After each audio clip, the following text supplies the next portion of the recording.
எத்தனை பேர் சொல்றீங்க அவரை விட்டா நம்புவதற்கு வேற யாரும் இல்லைன்னு? உண்மையா சொல்லுங்க, அப்பா உங்களை விட்டா வேற யாரும் இல்லப்பான்னு. எத்தனை பேர் நீங்க உண்மையா சொல்றீங்களோ உங்க இருதயத்தை அப்படியே அவர் கேட்ச் பண்ணிக்க வல்லவராக இருக்கிறார். நீங்க சொல்லுங்க, நான் எத்தனை முயற்சி எடுத்தாலும், என்னுடைய தொழில எத்தனை முயற்சி எடுத்தாலும், என் வாழ்க்கையில சமாதானத்திற்காக நீ எத்தனை முயற்சி, எவ்வளவு தாழ்மையா போனாலும் எனக்கு எந்த ஒரு பலனுமே இல்லை.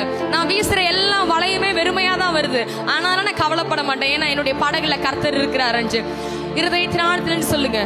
நான் வீசும் வலைகள் எல்லாம் வெறுமையாய் வந்தாலும் என்னோடு அவர் இருக்க குறைவேது. இன்னொரு விஷயம் சொல்லுங்க. நான் வீசும் அலைகள் எல்லாம் வெறுமையாய் வந்தாலும் என்னோடு அவர் இருக்க குறைவேது. புயல் அடித்தாலும் அலை அடித்தாலும் என் துதிகள் ஓயாது. கரை தெரியாமல் கண் அலைந்தாலும்